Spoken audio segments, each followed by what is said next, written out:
Ton fils qui hardiment s'en va vers sa passion qui va nous donner de la vie. Viens Dieu Tout-Puissant prendre le contrôle de ce moment.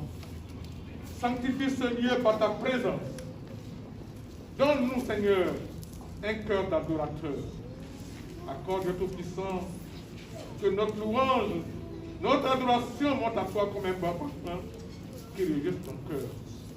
Que ce culte que nous plaçons sous ton autorité, sous ta grâce éternelle, soit un moment de louange et d'adoration à ta gloire, au nom de Jésus-Christ. Amen. Louez l'Éternel, car il est bon, car sa miséricorde dure toujours. Qu'Israël dise, car sa miséricorde dure à toujours. Que la maison d'Aaron dise, car sa miséricorde dure à toujours. Que ceux qui craignent l'Éternel disent, car sa miséricorde dure à toujours. Du sein de la détresse, j'ai invoqué l'Éternel. L'Éternel m'a exaucé, m'a mis au large. L'Éternel est pour moi, je ne crains rien. Que peuvent me faire des hommes? L'Éternel est mon secours, et je me réjouis à la vue de mes ennemis. Mieux vaut chercher un refuge à l'Éternel que de se confier à l'homme. Mieux vaut chercher un refuge à l'Éternel que de se confier au grand. Toutes les nations m'environnaient. Au nom de l'Éternel, je les taille en pièces. Elles m'environnaient, m'enveloppaient. Au nom de l'Éternel, je les taille en pièces. Elles m'environnaient comme des abeilles. Elles s'éteignent comme un feu de pile. Au nom de l'Éternel, je les taille en pièces. Tu me poussais pour me faire tomber, mais l'Éternel m'a secouru. L'Éternel est ma force et le sujet de mes louanges. C'est lui qui m'a sauvé. Des cris de triomphe et de salut s'élèvent dans les tentes des justes. La droite de l'Éternel manifeste sa puissance. La droite de l'Éternel est élevée. La droite de l'Éternel manifeste sa puissance. Je ne mourrai pas, je vivrai et je raconterai les œuvres de l'Éternel. L'Éternel m'a châtié, mais il ne m'a pas livré à la mort. Ouvrez-moi les portes de la justice. J'entrerai, je louerai l'Éternel. Voici la porte de l'Éternel. C'est par elle quand il est juste. Je te loue parce que tu m'as exaucé, parce que tu m'as sauvé. La pierre qu'ont rejetée ceux qui bâtissaient est devenue la principale de l'angle. C'est de l'Éternel que cela est venu. C'est un prodige à nos yeux. C'est ici la journée que l'Éternel a faite. Qu'elle soit pour nous un sujet d'allégresse et de joie. Ô Éternel, accorde le salut. Ô Éternel, donne la prospérité. Béni soit celui qui vient au nom de l'Éternel. Nous vous bénissons la maison de l'Éternel. L'Éternel est Dieu et il nous éclaire. Attachez la victime avec des liens, amenez-la jusqu'au corps de l'autel. Tu es mon Dieu et je te loue. Mon Dieu, je t'exalterai. Louez l'Éternel, car il est bon, car sa miséricorde dure à toujours. Amen. Mais bien aimés, c'est par ces paroles du psaume 118 que je voudrais vous saluer. La paix soit avec vous au nom du Père, du Fils et du Saint-Esprit. Amen. Invoquons le Seigneur. Seigneur, j'élève mon âme. En toi je me confie. Tu montres le chemin aux pécheurs. Tu fais marcher les humbles dans la justice. Tous les sentiers ne sont que bonté et fidélité pour ceux qui gardent ton alliance. Saint, Saint, Saint est le Seigneur, Dieu, le Tout-Puissant, qui était, qui est et qui vient. Seigneur, ouvre nos lèvres.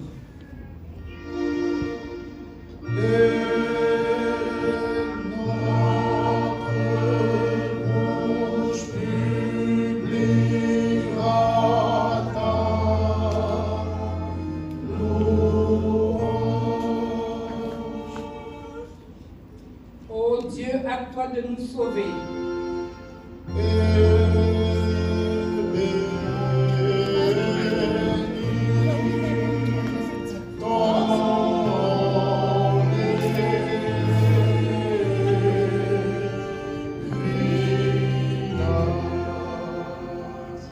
Veuillez vous lever, assemblée. Gloire soit au Père, gloire au Fils, gloire au Saint-Esprit. Comme au commencement, aujourd'hui, toujours et d'éternité à l'éternité.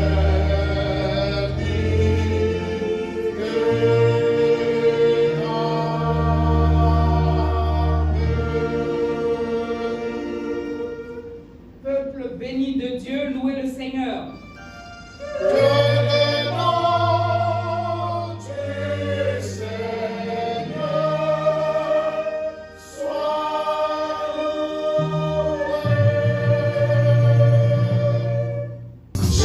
Jésus, ton règne sans pareil, c'est l'homme sur la terre. Tous les lieux pour le soleil fait briller sa lumière.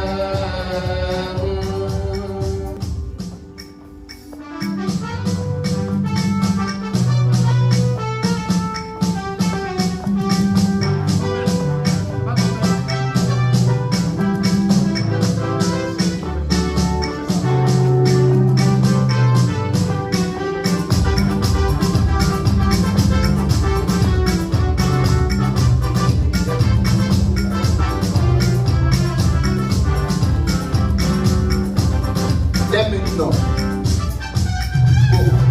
Dès maintenant, gloire à la croix, gloire au sauveur du monde,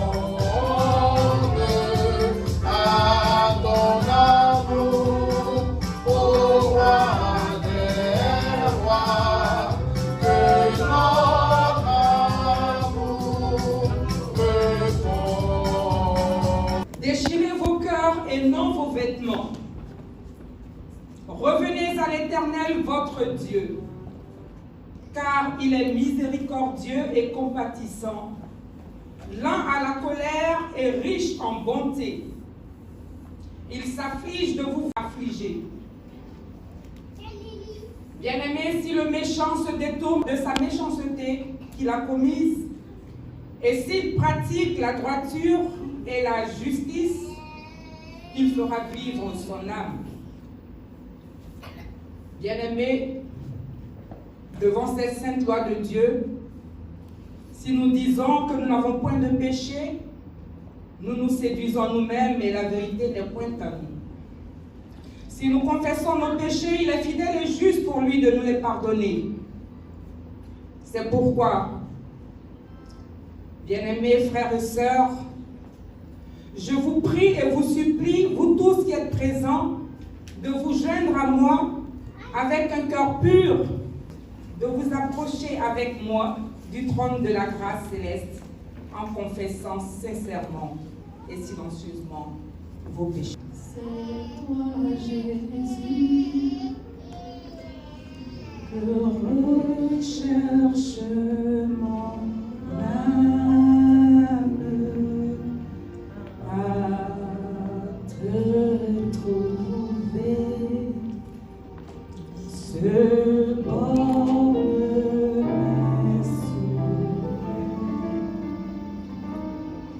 c'est ton regard que sur moi je réclame. Rends-moi, Seigneur, rends-moi ta douce paix. Rejoignons-nous tous dans la confession générale des péchés. Père Tout-Puissant et très miséricordieux, nous nous sommes égarés et nous nous sommes éloignés de tes sentiers comme des brebis perdues. Nous avons poursuivi les projets et les désirs de notre propre cœur. Nous avons violé tes lois saintes. Nous avons négligé de faire les choses que nous aurons dû faire et nous avons fait ce que nous aurons dû ne pas faire. Il n'y a rien de saint en nous.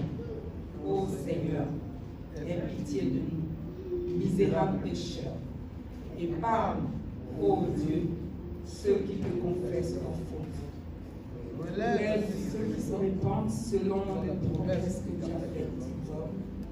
Dans le Christ Jésus, notre Seigneur, accorde-nous, ô Père miséricordieux, pour l'amour de ton Fils, de vivre désormais une vie de piété, de justice et de sobriété, à la gloire de ton Seigneur. Amen. Le Dieu Tout-Puissant, Père de notre Seigneur Jésus-Christ, ne désire pas la mort du pécheur, mais quand il se détourne de sa méchanceté et qu'il vive, il a donné à ses ministres l'ordre de déclarer à tous ceux qui se répandent la rémission de leurs péchés par la foi en Jésus-Christ. Il donne et il absout tous ceux qui se répandent vraiment et qui croient sincèrement son évangile. C'est pourquoi vraiment, supplions-le de nous accorder une vraie repentance et son Saint-Esprit pour que le culte que nous célébrons maintenant puisse lui plaire et le reste de notre vie aussi soit pur et saint, de façon à ce que nous puissions finalement entrer dans la joie éternelle par Jésus-Christ notre Seigneur. Je vous prie de vous lever pour recevoir la déclaration du pardon. Vos péchés vous sont pardonnés. Amen.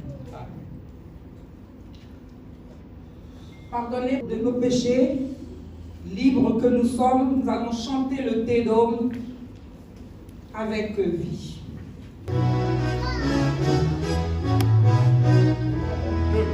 Nous répondons à Dieu, nous reconnaissons pour le Seigneur, de la terre et dans le Père éternel.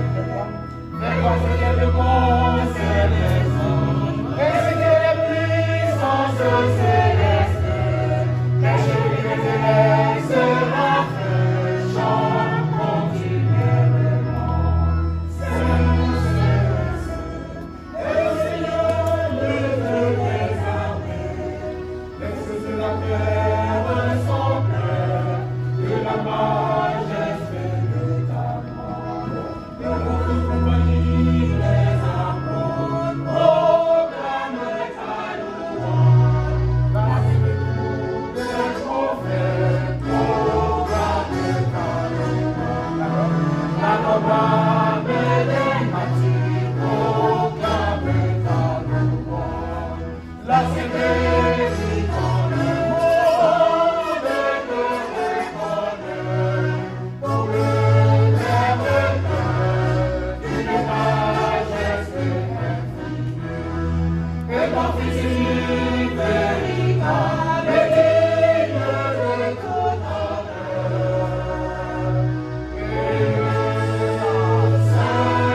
sur ton trône éternel, sur ton trône éternel, mais le vivant déjà nous te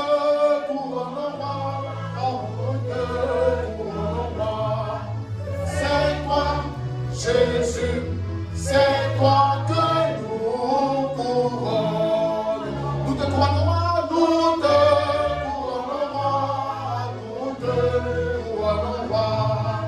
C'est toi, Jésus, c'est toi que nous couronnons.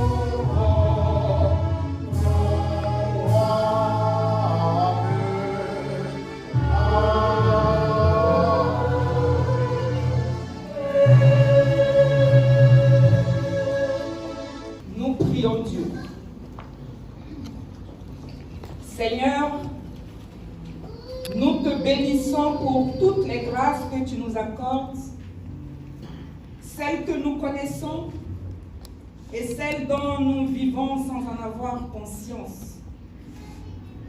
Au commencement, tu as créé les cieux et la terre par ta parole souveraine. Comme au premier jour du monde, ton Verbe reste créateur. En ce premier jour de la semaine, nous sommes assemblés devant toi pour que tu nous recrées à l'image de ton Fils. Tu l'as promis, Seigneur. Ta parole ne revient jamais à toi sans effet. Accomplis aujourd'hui la mission que tu lui confies, afin qu'elle nous façonne jusqu'à ce que le Christ soit formé en nous et que nous connaissions la plénitude de ta joie. Parle, ô Père, nous t'écoutons. Amen. Notre premier texte se trouve dans l'Ancien Testament, dans le livre de Zacharie, au chapitre 9, les versets 9 à 12. Zacharie 9, 9 à 12. Il est écrit: sois transportée d'allégresse, fille de Sion. Pousse des cris de joie, fille de Jérusalem. Voici, ton roi vient à toi. Il est juste et victorieux. Il est humble et monté sur un âne. Sur un âne, le petit d'une ânesse. Je détruirai les chars d'Éphraïm et les chevaux de Jérusalem, et les arcs de guerre seront anéantis.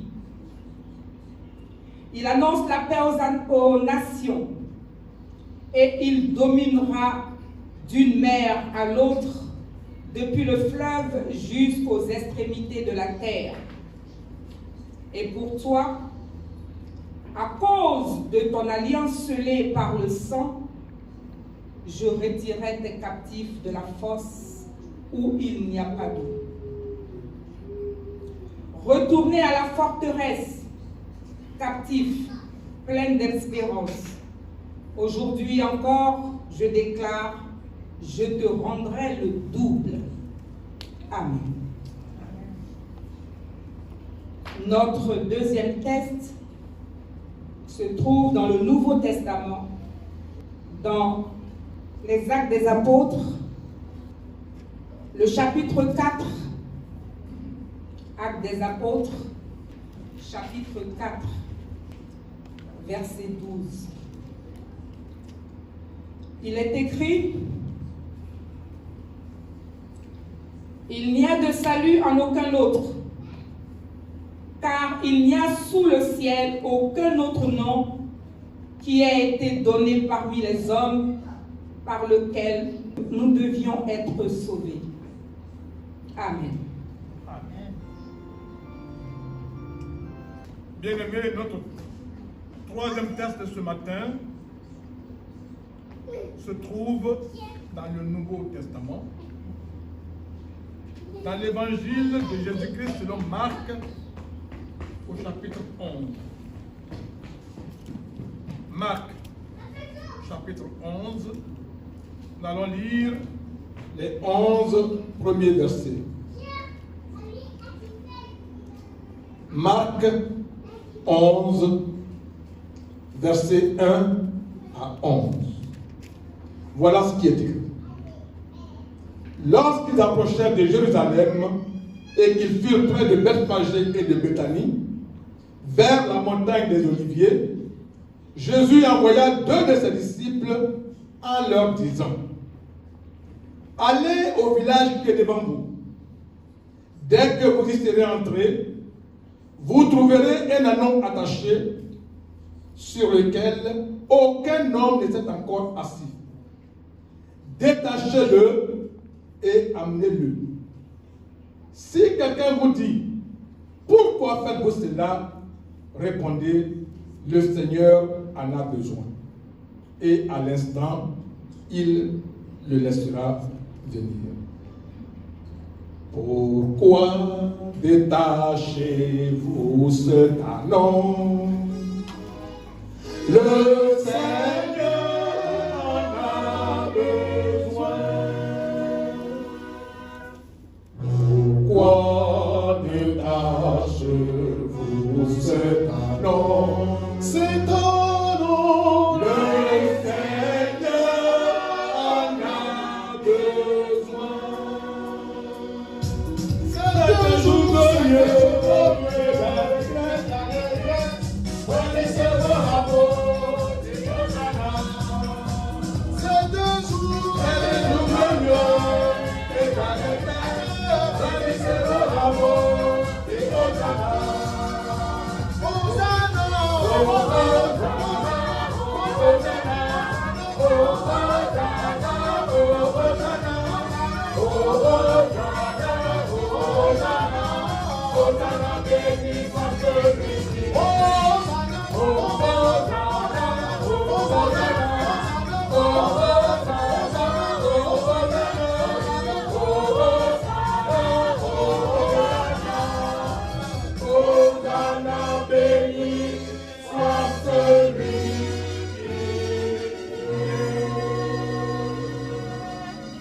Alléluia. Les disciples étant allés trouvèrent l'ânon attaché dehors près d'une porte au contour du chemin et ils le détachèrent. Quelques-uns de ceux qui étaient là leur dirent: que faites-vous? Pourquoi détachez-vous cet ânon?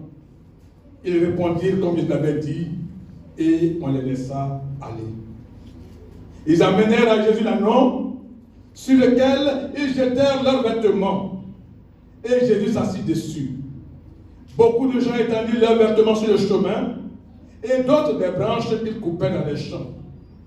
Ceux qui procédaient et ceux qui suivaient, Jésus criait: Hosanna, béni soit celui qui vient au nom du Seigneur, béni soit le règne qui vient, le règne de David notre Père.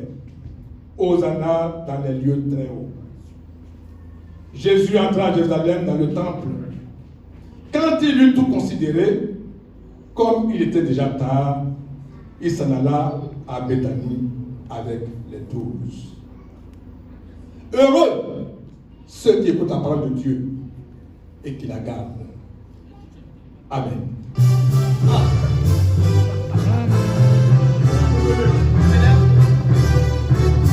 Amen, amen, alléluia, alléluia, amen, alléluia, amen, amen, alléluia, alléluia, amen, alléluia. Gloire à Dieu, numéro 59. Je déborde de joie. Et comme David, je peux dire: je suis heureux quand on me dit: allons à la maison de l'Éternel. Quand je vois qu'en ce jour, nous commémorons l'entrée de Jésus-Christ à Jérusalem pour votre salut, mon cœur déborde de joie. Hosanna, Hosanna, béni soit ce sauveur éternel qui règne au père.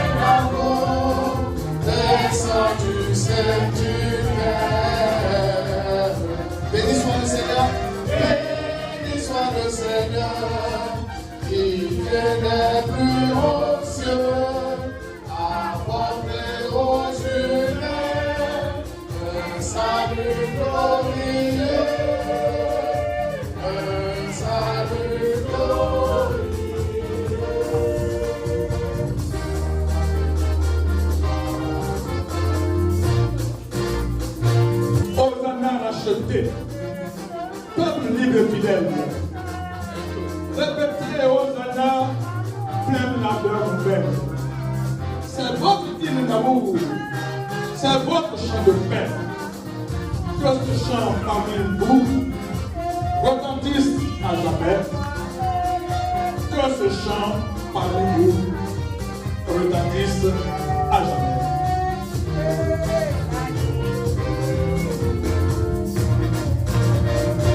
Hosanna, Hosanna, Racheté, peuple libre et répétez Hosanna, plein d'une ardeur nouvelle.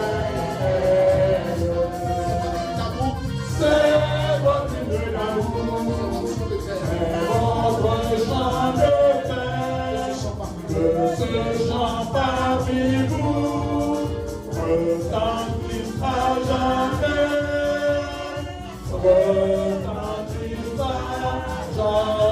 c'est votre hymne d'amour, C'est votre hymne d'amour, c'est votre chant de paix, que ce chant parmi vous retentisse à jamais.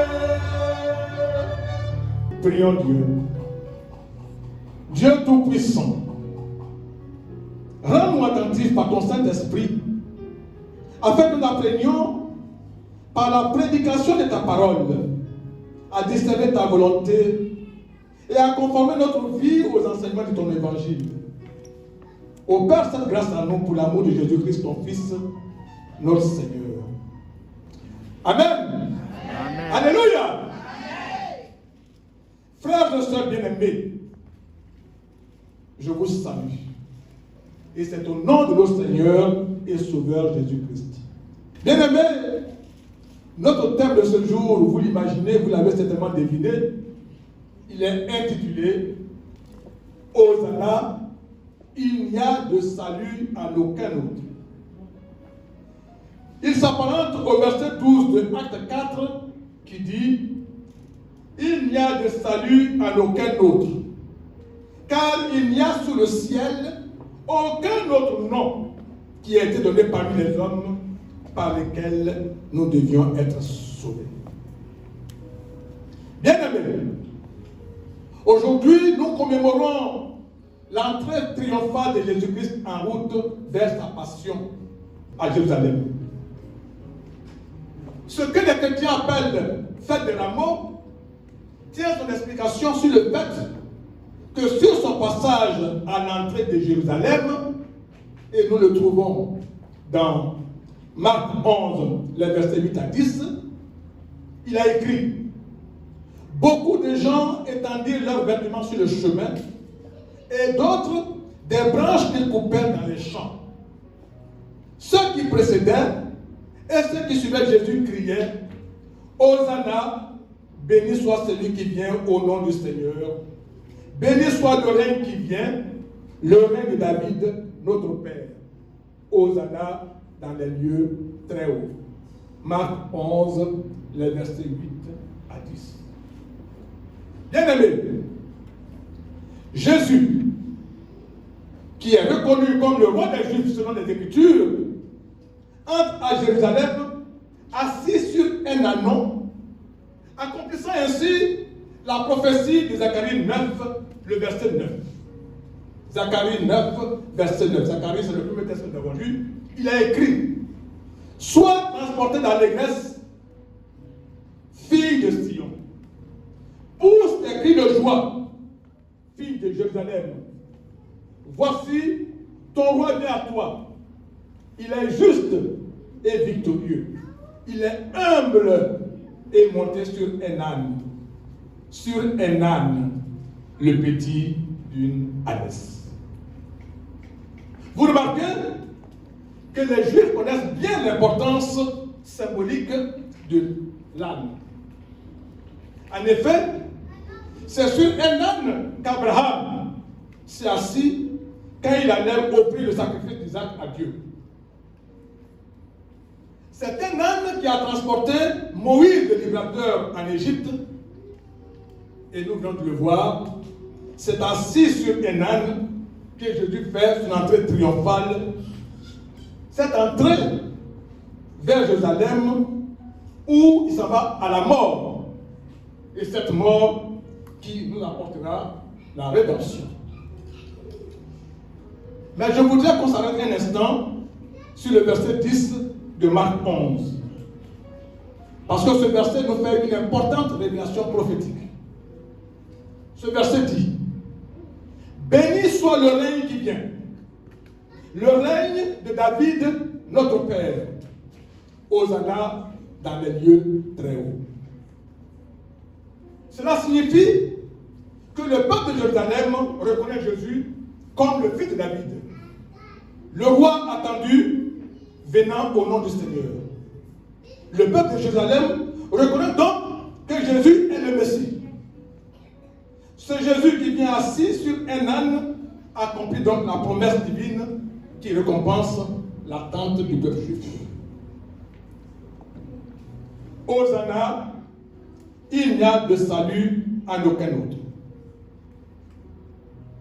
Bien-aimés, Hosanna. Voilà un mot que très souvent nous employons. Mais est-ce que quelqu'un peut me donner le sens de Hosanna? Quelqu'un dans l'assemblée peut-il me donner le sens du mot Hosanna? Hosanna est dérivé de l'hébreu. En fait, en hébreu, ce n'est pas un mot, c'est une phrase. La phrase c'est Ostia, plus loin, na. Ostia, plus loin, na. Qui est devenu donc Hosanna. C'est une phrase qui à l'origine signifiait sauve, s'il te plaît, ou au secours, sauve-moi. Mais au fil du temps, le sens a changé. Dans le psaume 118, que je vous ai lu au début de ce culte, le seul passage de l'Ancien Testament où on y fait allusion, c'est au verset 25. Si vous prenez le psaume 118 au verset 25, il n'est pas écrit le mot Hosanna, mais par la phrase, vous voyez bien la traduction de ce mot Hosanna. Et il est suivi immédiatement au verset 26 par cette exclamation: béni soit celui qui vient au nom de l'Éternel. Ainsi donc, au fil des siècles, la phrase Hosiana, c'est ça d'être un appel à l'aide pour les Juifs, pour devenir un cri d'espoir et de joie. De sauve, s'il te plaît, on est passé à le salut est arrivé. Hosanna signifie donc hurrah pour le salut. Il vient, il est là, le salut. Et Hosanna au fils de David signifie le fils de David est notre roi, notre salut. Le salut appartient au roi. De même, Hosanna au plus haut des cieux signifie que tous les anges du ciel chantent le chant du salut. Le salut, que les cieux les plus hauts chantent la gloire de Dieu.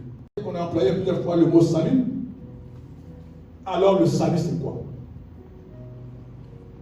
Salut vient du verbe sauver, qui signifie délivrer, libérer, secourir. Être sauvé par Dieu et être secouru par quelqu'un sont deux choses bien différentes, vous imaginez. Il ne s'agit pas d'une aide de riches aux pauvres, ni d'un médecin qui sauve la vie d'un patient, encore moins d'une aide généreuse d'une personne gentille ou d'une organisation caritative. Le salut est une notion spirituelle qui signifie délivrance et libération. Le croyant qui possède le salut se trouve ainsi délivré et libéré du péché, de l'insatisfaction et de la condamnation éternelle de l'enfer. Il bénéficie d'une relation avec Dieu et a ainsi accès au salut, au paradis. Obtenir le salut signifie que nous sommes capables d'accepter ce salut, de suivre la parole de Dieu, de le mettre en pratique et de faire les choses conformément à ses exigences. notre thème dit « Il n'y a de salut en aucun autre ». Alors, aucun autre, ça veut dire quoi? Ce groupe de mots signifie qu'il n'y a personne d'autre. On ne peut trouver quelqu'un d'autre. Personne d'autre n'a la qualité, la capacité et les attributs pour faire ce qu'il a fait. Nous voyons donc,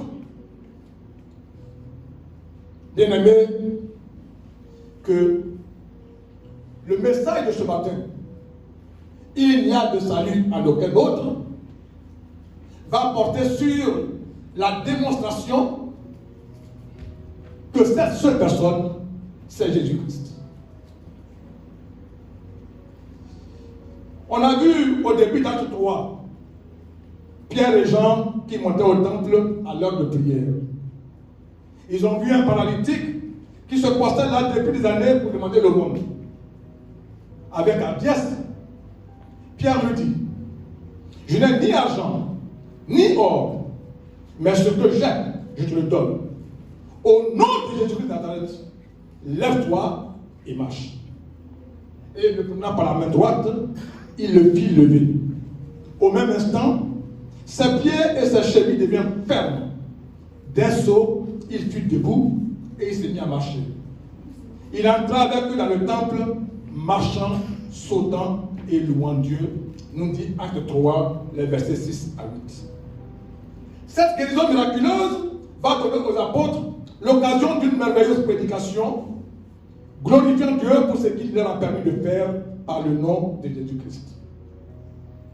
Mais, tandis que Pierre et Jean parlaient au peuple, survinrent les sacrificateurs, le commandant du temple et les Sadducéens, mécontents de ce qu'il enseignait le peuple et annonçaient à la personne de Jésus la résurrection des morts. Ils mirent les mains sur eux et ils les jetèrent en prison jusqu'au lendemain, car c'était déjà le soir.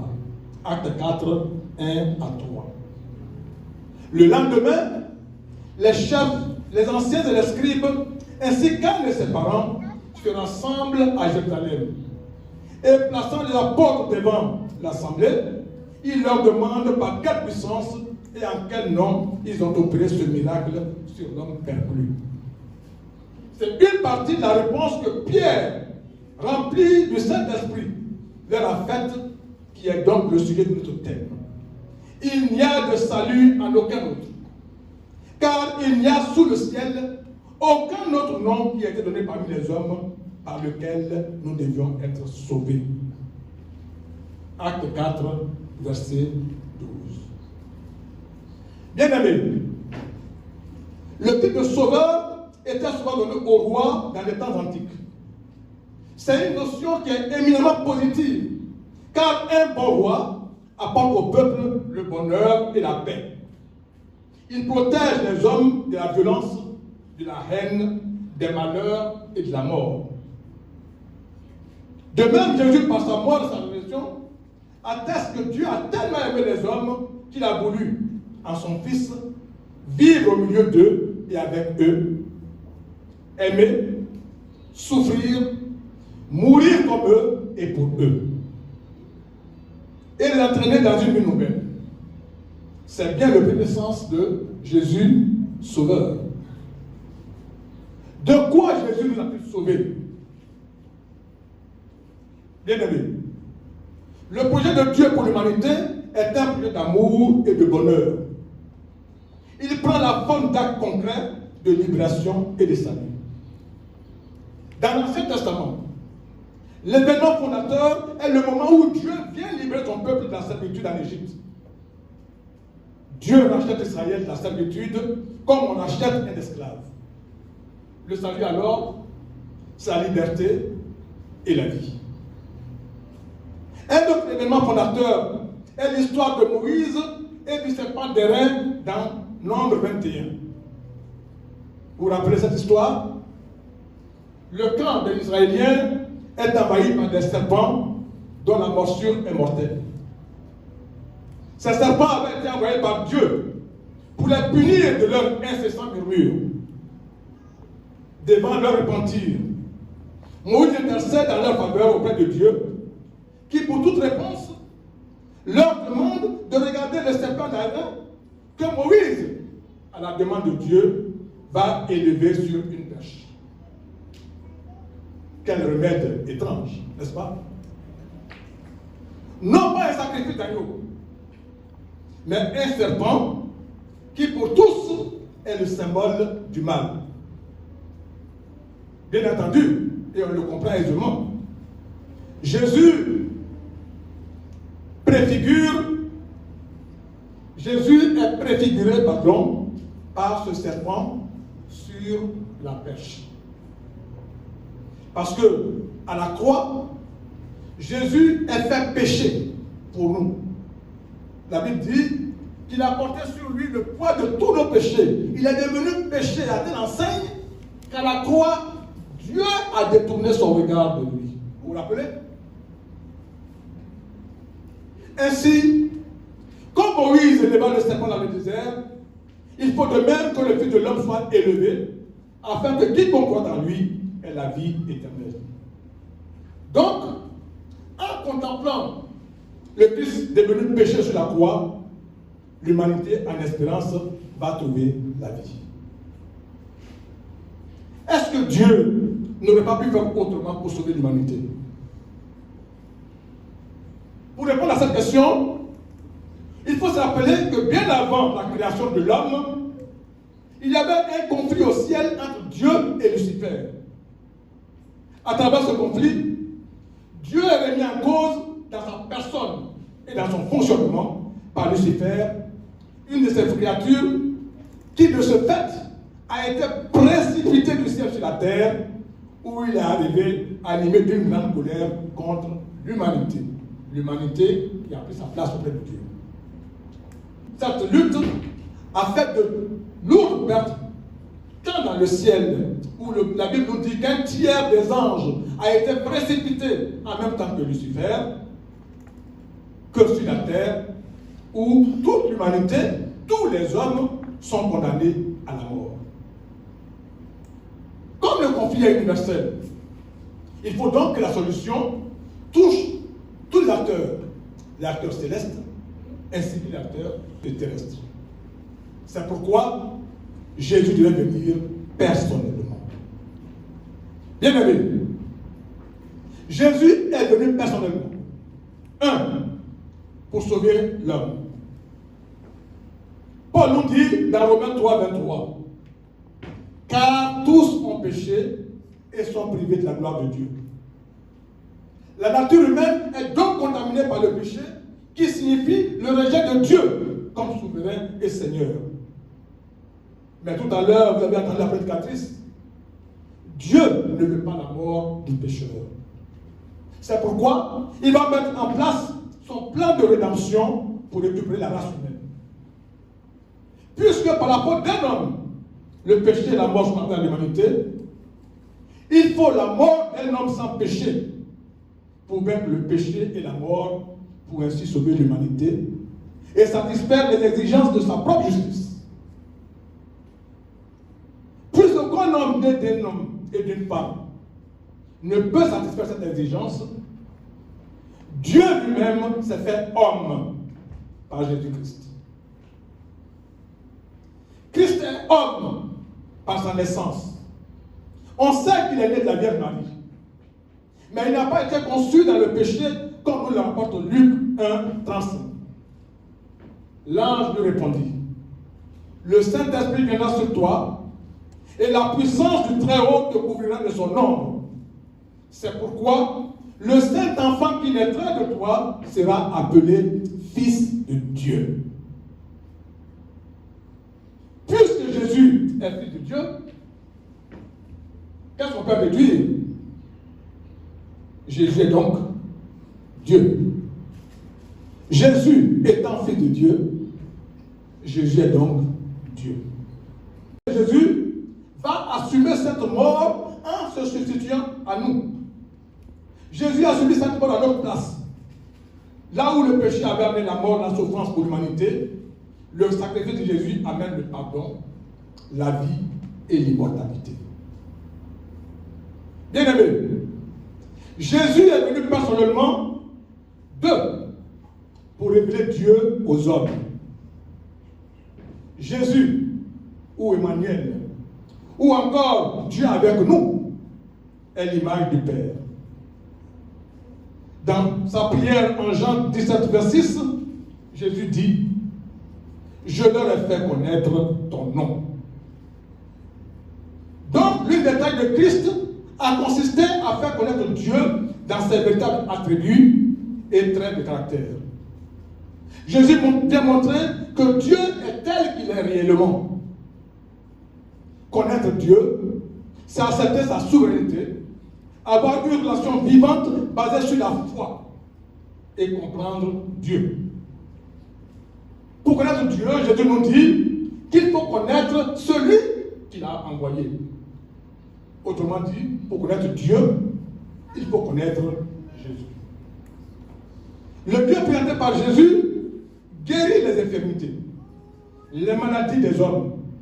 Il apporte la paix à ceux qui sont troublés. Il relève ceux qui trébuchent, offre la vie à celui qui se meurt. En somme, il est un Dieu proche de l'homme pécheur. Dieu devient serviteur des hommes qui pourtant sont soumis à lui. Connaître Dieu, c'est aussi l'aimer. Qui est mieux que Jésus? Celui qui connaît la profondeur de l'amour de Dieu pouvait le faire connaître. Alors que Satan a voulu se lever au-dessus de Dieu, Jésus, existant en forme de Dieu, n'a pas regardé comme une proie arrachée d'être égal avec Dieu, mais s'est dépouillé lui-même en prenant une forme de serviteur, en devenant semblable aux hommes. Ayant paru comme un simple homme, il s'est humilié lui-même, se rendant obéissant jusqu'à la mort, même jusqu'à la mort de la croix. Philippiens 2, les versets 6 à 8. Jésus est venu personnellement, troisièmement, pour réconcilier l'homme avec Dieu et le justifier. Nous savons que Jésus est 100% homme et 100% Dieu. Il est donc bien placé pour faire le lien entre l'homme et Dieu. Parce qu'il réunit les deux natures, humaine et divine, lui seul peut assumer le rachat, le salut de l'humanité et réconcilier l'homme avec Dieu. Jésus a été donné pour toujours à l'humanité. Il nous a adoptés. C'est pourquoi il nous appelle ses frères. En Jésus, l'humanité est assise à l'ordre de Dieu. C'est le salut par la grâce. Le salut pour tous, le salut par grâce. À tous est offert, à tous est donné.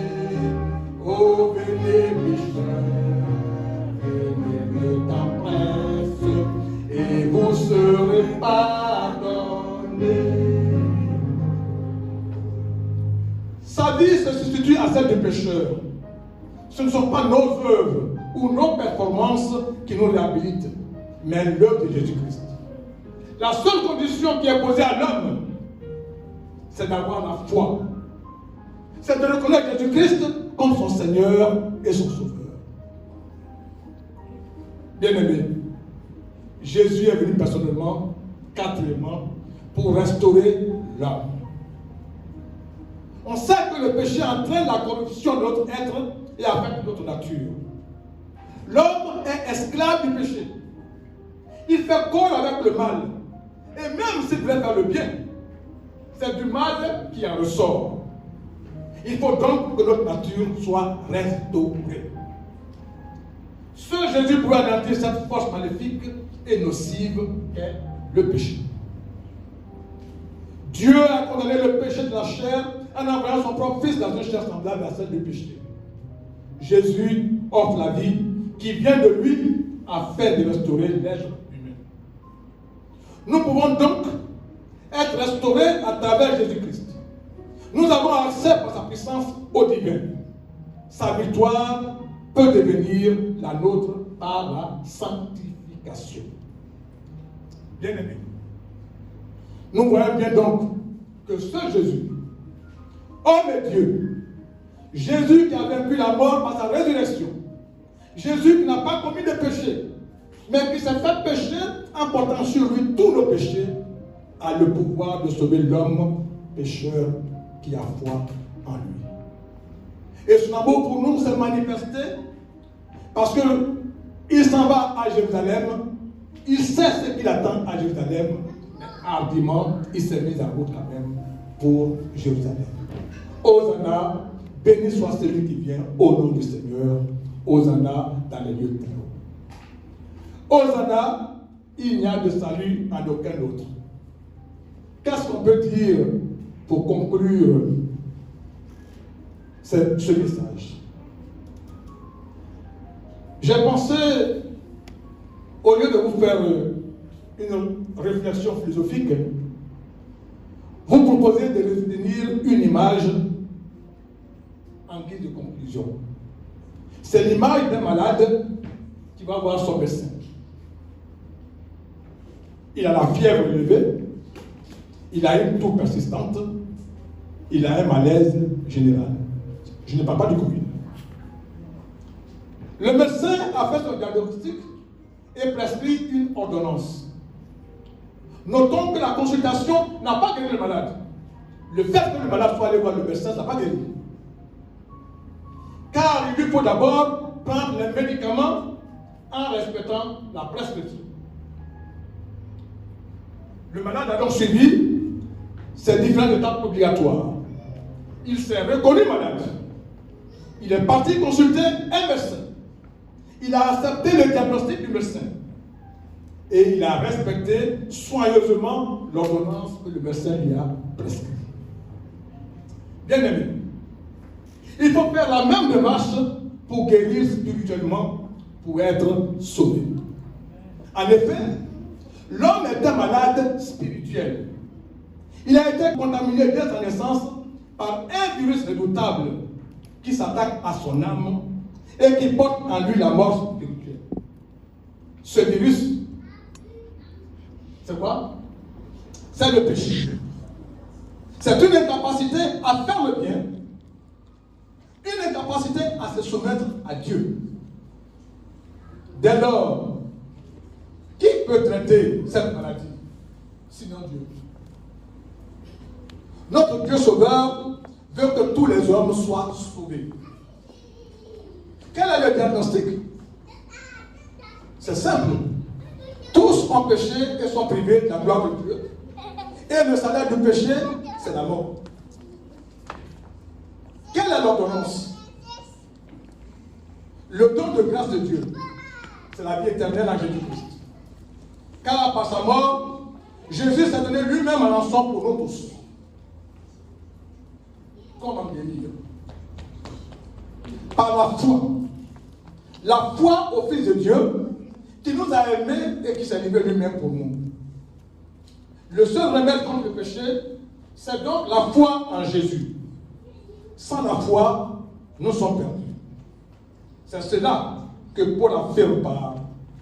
Si tu confesses de ta bouche le Seigneur Jésus, et si tu crois dans ton cœur que Dieu l'a ressuscité des morts, tu seras sauvé. Car c'est en croyant du cœur qu'on parvient à la justice, et c'est en confessant de la bouche qu'on parvient au salut. Romains 10, les versets 9 et 10. Que Dieu, dans sa grâce, nous donne la foi. Qu'il nous donne la force et le courage de reconnaître Jésus-Christ comme notre Seigneur et notre Sauveur. Et qu'à notre tour, nous ayons la force de proclamer autour de nous que Jésus-Christ est notre Sauveur. Qu'il en soit ainsi, au nom de Jésus-Christ. Amen. Méditons en silence ce message. Bien-aimés, dans la communion de l'Église universelle, veuillez vous lever et ensemble, confessons notre foi chrétienne en disant: je crois en Dieu, le Père Tout-Puissant, Créateur du ciel et de la terre. Je crois en Jésus-Christ, son Fils unique, notre Seigneur, qui a été conçu du Saint-Esprit et qui est né de la Vierge Marie.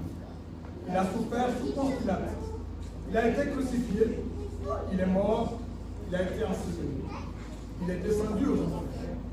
Le troisième jour, il a ressuscité les morts. Il est monté au ciel. Il s'est assis devant Dieu, le Père Tout-Puissant. De là, il viendra pour juger les vivants et les morts. Je crois au Saint-Esprit.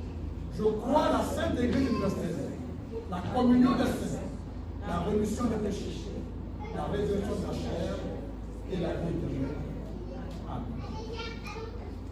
Le Seigneur soit avec vous.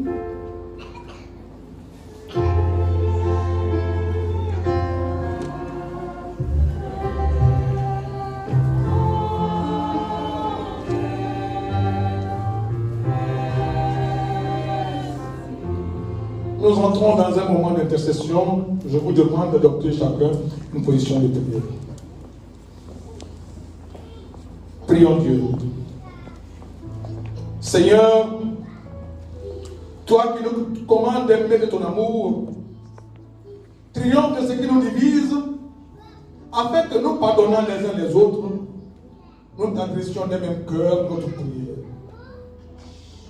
Dieu de toute miséricorde, nous te présentons les pauvres et les affligés, les malades et les mourants, les prisonniers et les isolés, les victimes de la guerre, de l'injustice et du désordre, et tous ceux qui souffrent de quelque nom qui s'appelle leur souffrance. Je vous invite chacun à entrer en lui-même et de faire une petite prière d'intercession personnelle pour vous-même, pour vos familles et pour des gens que vous connaissez qui ont demandé votre secours. Oh, quelle grâce il a fallu pour que moi, pauvre humain, je sois héritier du salut de la gloire sans fin.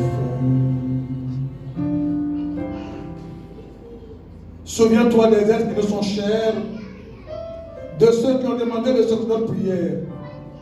Nous te les donnons dans le secret de notre cœur.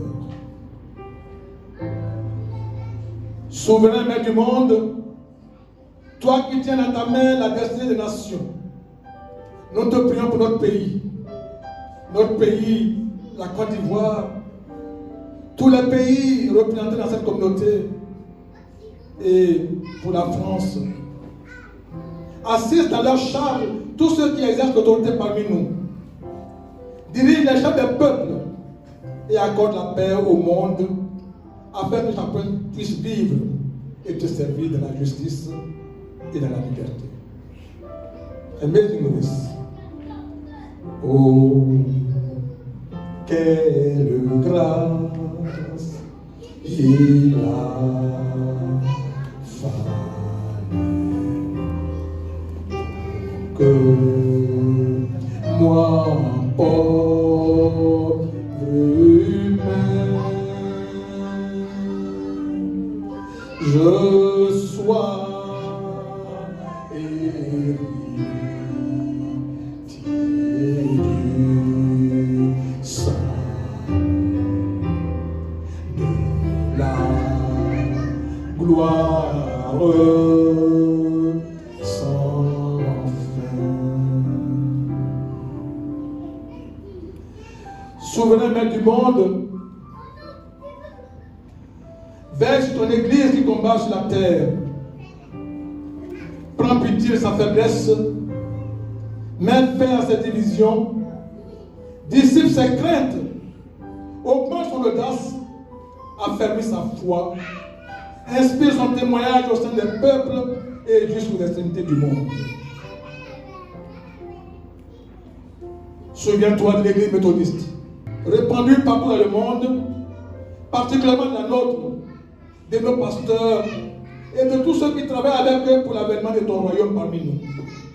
Au milieu de nos difficultés du moment, ouvre-nous des perspectives nouvelles et permets de nous y engager avec foi.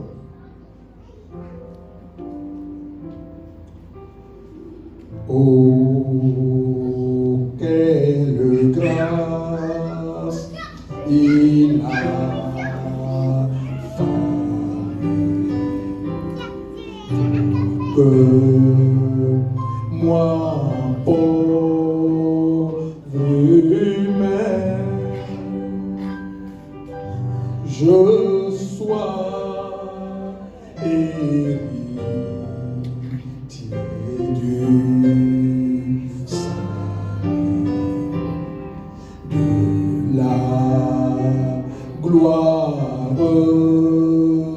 sans fin. Auteur de nos grâces, ô notre Père, étends ta bénédiction sur tes enfants ici présents. Garde nos cœurs et nos pensées à Jésus-Christ, ton Fils, notre unique Sauveur.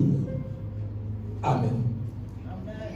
À présent, bien-aimés, résumons toutes nos requêtes par la prière que le Seigneur lui-même nous a enseignée en disant: Notre Père qui es aux cieux, que ton nom soit sanctifié, que ton règne vienne, que ta volonté soit faite sur la terre comme au ciel.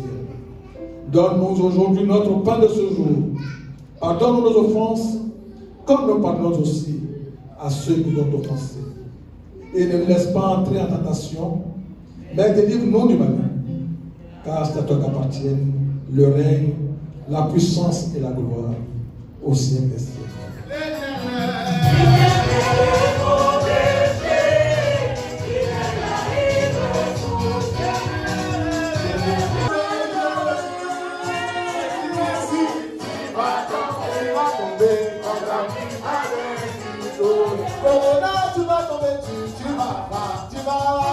Alléluia.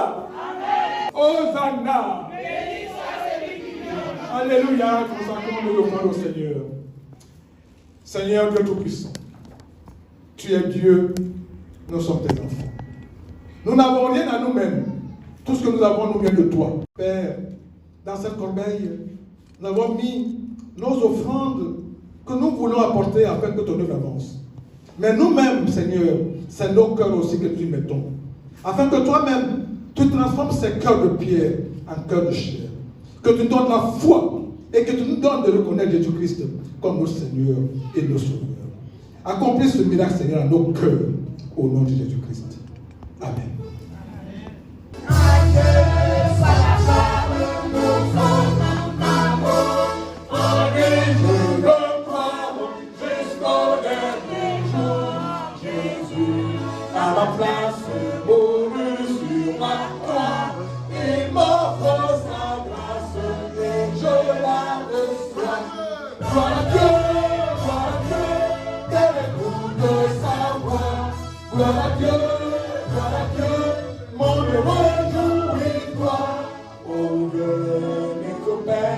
Jésus est vainqueur, que toute la terre chante en son honneur. Écoutons l'exhortation de la part du Seigneur. Il n'y a de salut en aucun autre, car il n'y a sous le ciel aucun autre nom qui a été donné aux hommes par lequel nous devions être sauvés.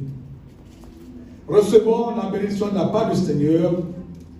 Jésus soit avec vous à jamais, vous guidant avec sagesse, vous entourant de tendresse, vous remplissant toujours de sa paix.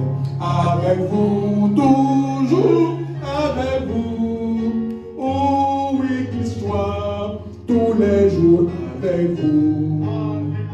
avec vous toujours, avec vous, ou jusqu'au jour du dernier rendez-vous. Avec vous au milieu du danger, à l'heure de la détresse, qu'il soit votre forteresse, qu'il soit toujours votre bon berger, avec vous, toujours avec vous, oh oui, qu'il soit tous les jours avec vous, toujours avec vous, oh, jusqu'au jour du rendez-vous. Avec vous quand votre ciel est bleu, comme au jour de la tempête, que son cœur soit la retraite, où vous trouverez la paix de Dieu.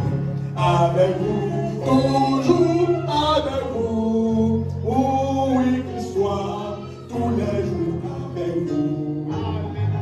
Avec vous, toujours avec vous, jusqu'au jour du rendez-vous. Que Dieu soit avec vous et qu'il vous bénisse. Bonne fête de l'amour.